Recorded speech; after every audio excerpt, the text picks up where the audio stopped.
एवं प्यारे बच्चों, जैसा कि आप सभी जानते हैं कि न केवल भारत बल्कि आज पूरा विश्व कोविड-19 अर्थात नोवेल कोरोना वायरस की चपेट में। हमारा पूरा भारत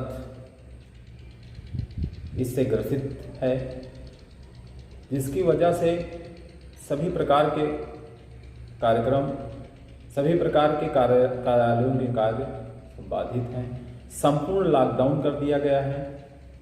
इसको दृष्टिगत रखते हुए शासन द्वारा अर्थात माध्यमिक विद्यालयों को यह निर्देश प्राप्त हुआ है कि सभी माध्यमिक विद्यालय ऑनलाइन क्लासेस के माध्यम से अपने स्कूल में पढ़ रहे बच्चों को समय समय पर क्लासेस प्रबंध कराएं, जिससे कि उनकी जो पढ़ाई है वो बाधित ना हो सके।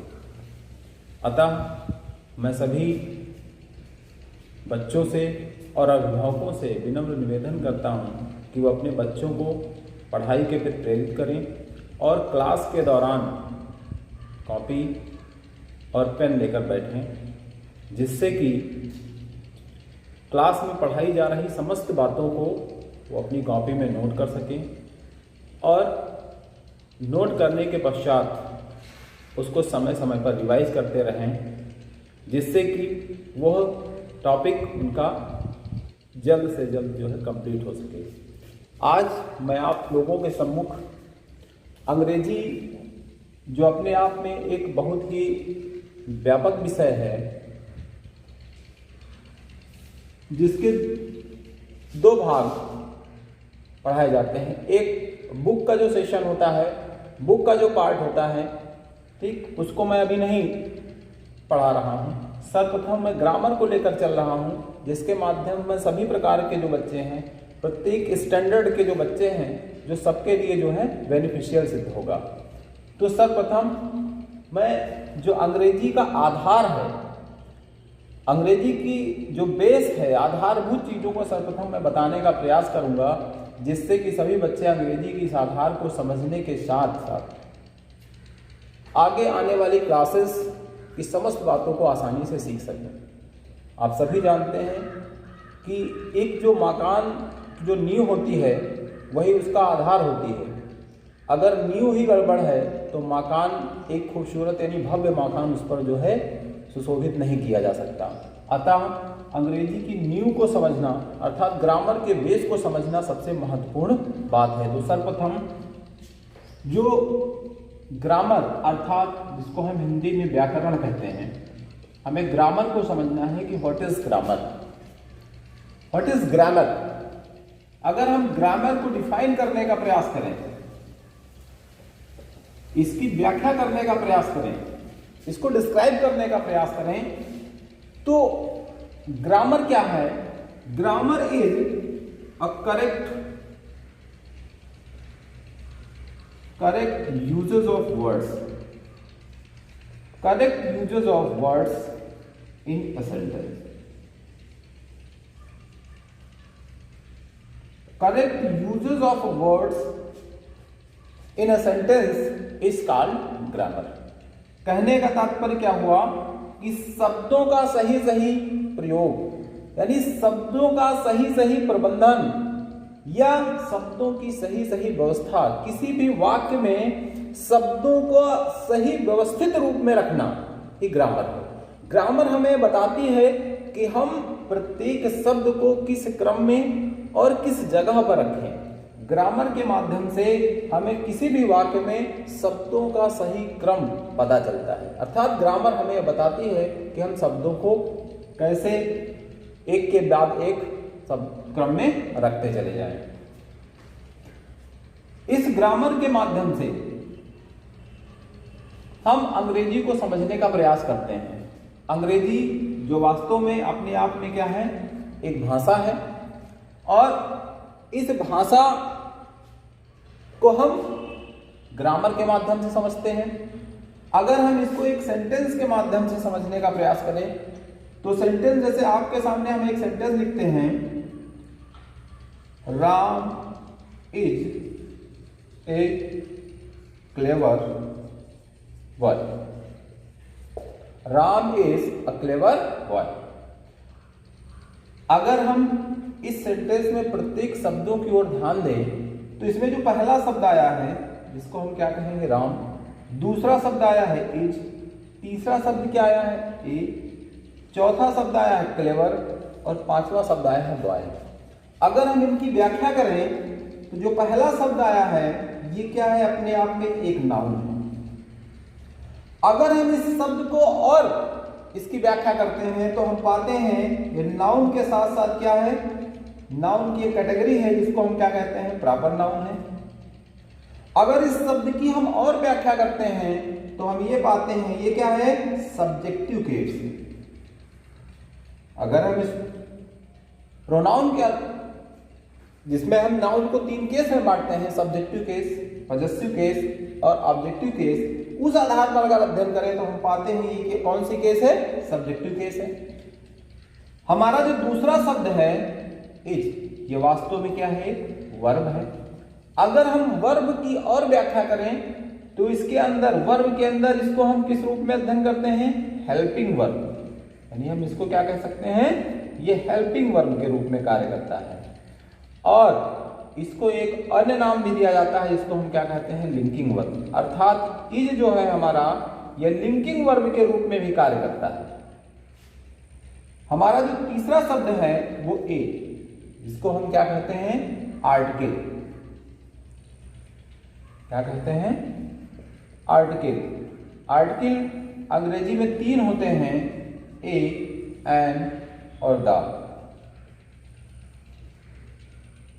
इसके बाद अगर हम अगले शब्द की ओर आते हैं तो हमारा अगला शब्द है क्लेवर, जो क्या है, इसको हम एडजेक्टिव कहते हैं। एडजेक्टिव क्या होता है, adjective is a word which qualifies any noun और प्रोनाउन। किसी नाउन की विशेषता बताने वाले शब्दों को हम, नाउन या प्रोनाउन की विशेषता बताने वाले शब्दों को क्या कहते हैं, हम एडजेक्टिव कहते हैं। क्योंकि बॉय, बॉय क्या है, यहां पर एक नाउन है, और नाउन में कौन सा नाउन है, इसको हम कॉमन नाउन कहते हैं, और इस कॉमन नाउन की विशेषता बता रहा है क्लेवर। तो एडजेक्टिव सदैव किसी न किसी नाउन के पहले आता है, पहले आकर उस नाउन की विशेषता बताता है। तो पहले आकर क्लेवर शब्द इसकी विशेषता बता रहा है, अतः क्लेवर क्या हुआ, एडजेक्टिव। बॉय क्या हुआ, नाउन, और कौन सा नाउन, कॉमन नाउन।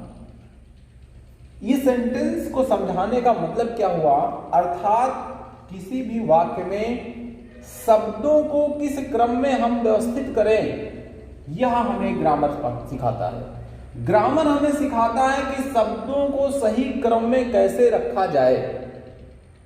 नाउन की पोजीशन कहां होगी, प्रोनाउन की पोजीशन कहां होगी, एडजेक्टिव की पोजीशन कहां होगी, वर्ब की पोजीशन कहां होगी, कंजक्शन की पोजीशन कहां होगी, आर्टिकल की पोजीशन कहां होगी।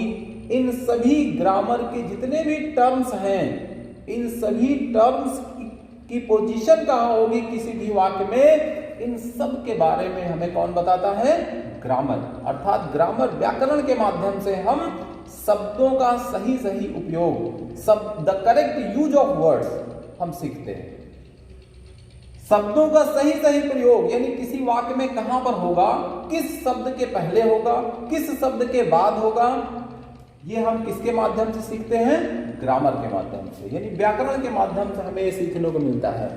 और ये जो व्याकरण क्या है, ये अंग्रेजी भाषा, हिंदी भाषा, सबका अलग अलग व्याकरण होता है।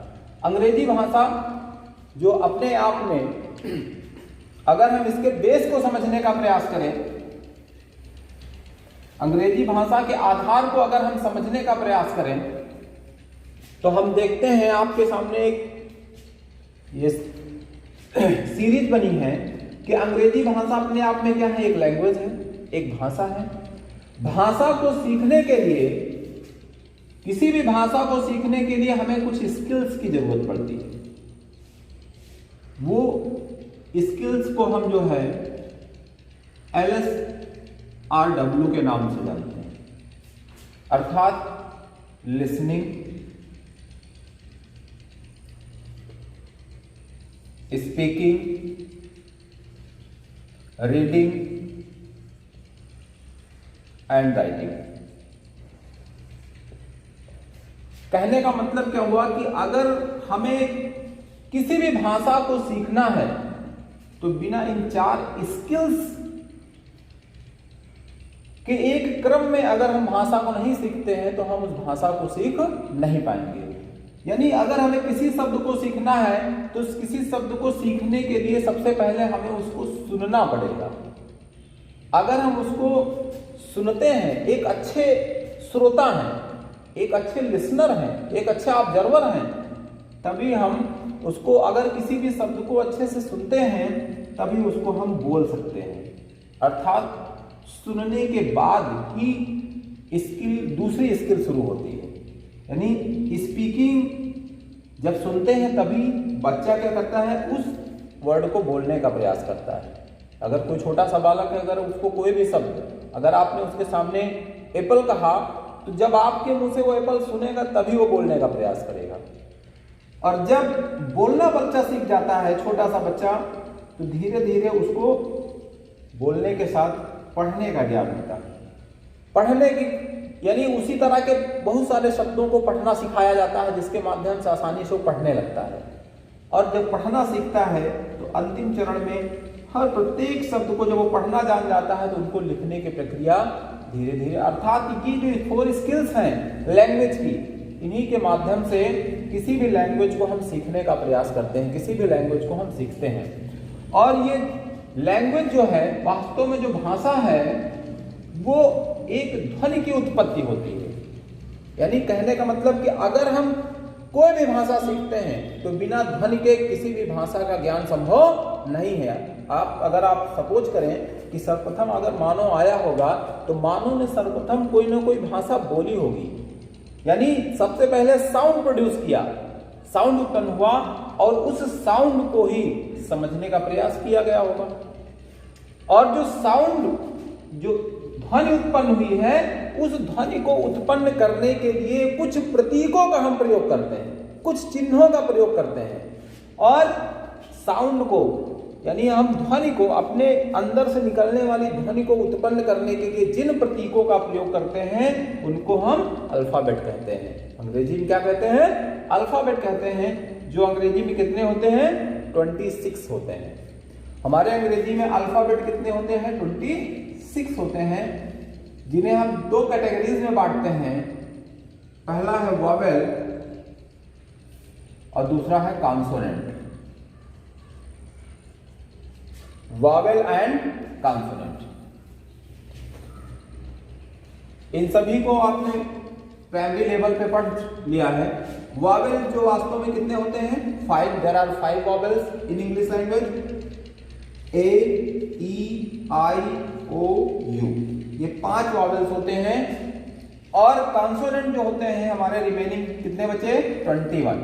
यानी इन 5 को छोड़कर जितने भी अल्फाबेट बचते हैं, जैसे B हुआ, C हुआ, D हुआ, F, G, H, J, K, L, M, N, P, Q, R, S, T, V, W, X, Y and Z।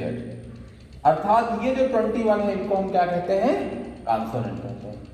ये वॉवेल और कॉन्सोनेंट ये भी साउंड प्रोड्यूस करते हैं, जिनको हम वॉवेल साउंड और कॉन्सोनेंट साउंड के रूप में जानते हैं। हम सभी जानते हैं कि जो वॉवेल हैं ये 20 प्रकार की साउंड प्रोड्यूस करते हैं और ये 24 टाइप्स, यानी टोटल 44 साउंड्स होती हैं। अगर हम साउंड्स की बात करें तो इंग्लिश में कितनी होती हैं? 44 साउंड्स होती हैं।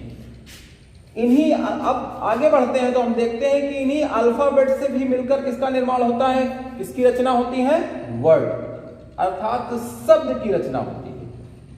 यानी जो हमारे ये 26 लेटर्स हैं, जो अल्फाबेट हैं, इन 26 लेटर की हेल्प से हम क्या बनाते हैं?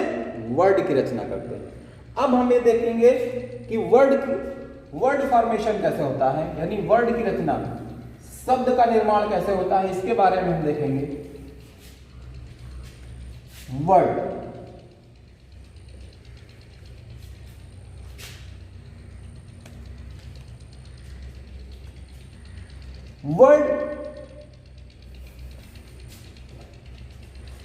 ऑफ, अगर हम इसकी डेफिनेशन की बात करें, a group of a meaningful unit, a meaningful unit, a meaningful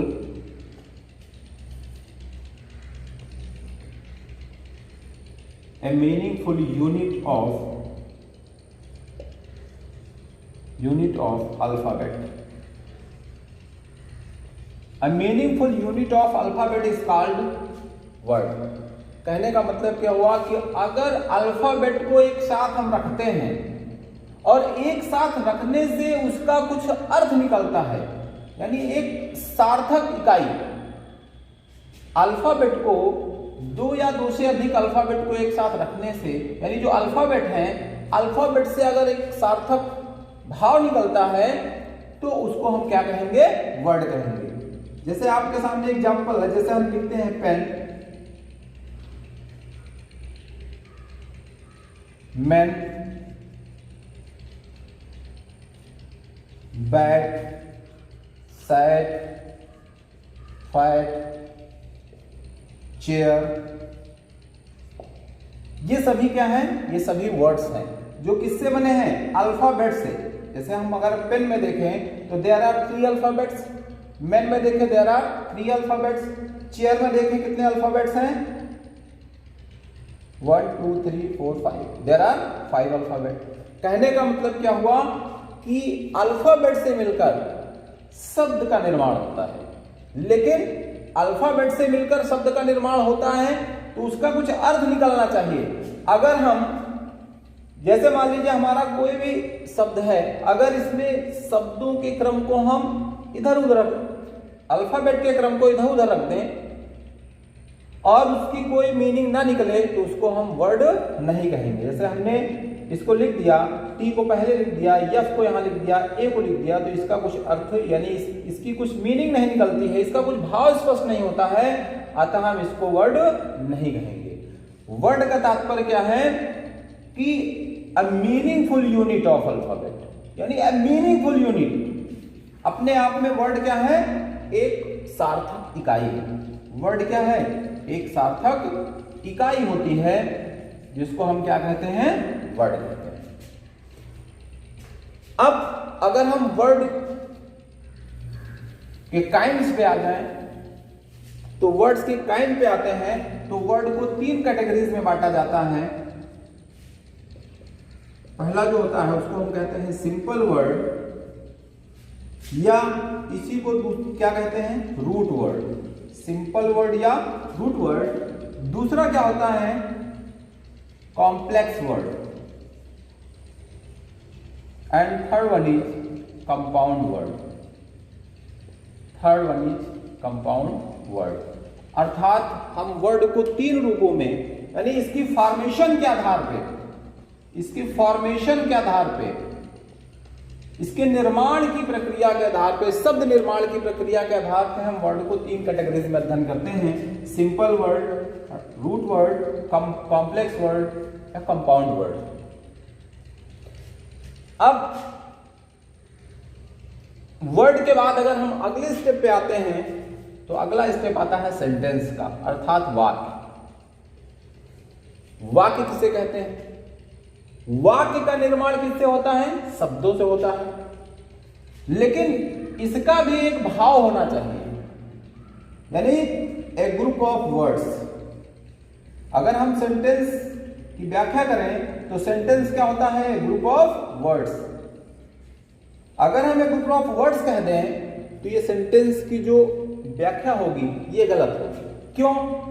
क्योंकि ए ग्रुप ऑफ वर्ड्स यानी शब्दों का समूह कह देना सेंटेंस की परिभाषा सही नहीं है। अर्थात शब्दों का ऐसा समूह हो जो एक भाव प्रकट करता हो, एक सार्थक मीनिंग देता हो, एक अर्थ प्रकट करता हो, एक उचित अर्थ देता हो, उसको हम क्या कहेंगे? वाक्य कहेंगे। तो इस आधार पर अगर हम सेंटेंस की परिभाषा पर आए तो sentence is a group of words, a group of words which makes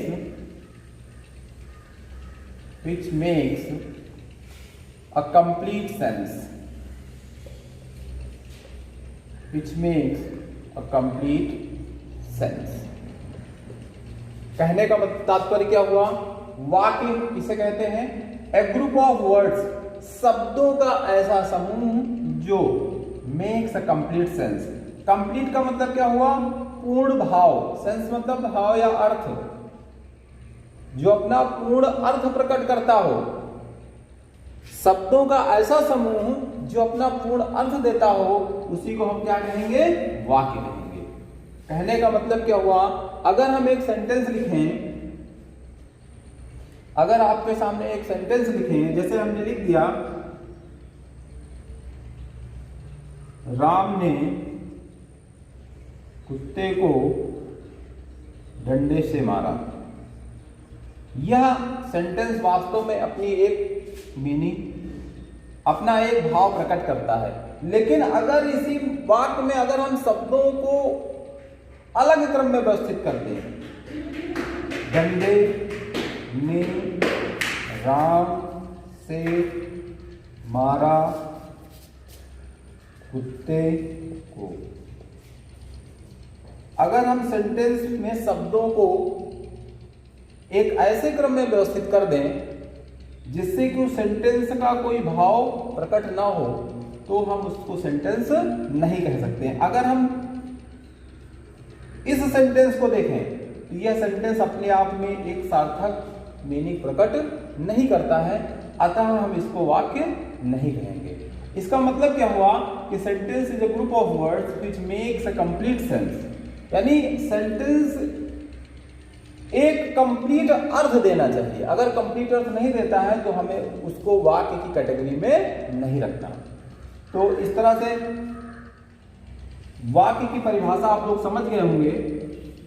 ये हिंदी सेंटेंस के माध्यम से हमने समझाया। अगर एक अंग्रेजी का सेंटेंस दें और यहां पे हम लिखें कि गोज टू स्कूल, अर्थात सब्जेक्ट की पोजीशन एक जगह होती है, मेन वर्ब की पोजीशन, प्रीपोजिशन की अपनी एक पोजीशन होती है, और ऑब्जेक्ट या किसी नाउन की पोजीशन एक अपनी जगह पर होती है। अगर इनके क्रम को भी पलट दें, ये इसको तो सेंटेंस कहेंगे, लेकिन अगर हम स्कूल को पहले लिख दें, टू को यहां लिख दें, ही को गोज को यहां लिख दें और ही को लास्ट में लिख दें, तो हम इसको सेंटेंस नहीं कहेंगे। क्यों? क्योंकि इसमें शब्दों को सही क्रम में व्यवस्थित नहीं किया गया है, अतः इसे हम सेंटेंस की कैटेगरी में नहीं रखेंगे। तो इस तरह से हमने सेंटेंस की परिभाषा के आधार पर सेंटेंस को जानने का प्रयास किया।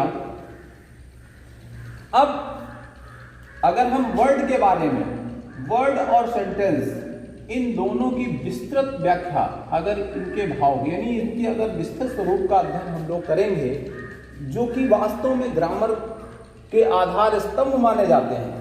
अगर आप पार्ट्स ऑफ सेंटेंस यानी सेंटेंस के parts and formation of words,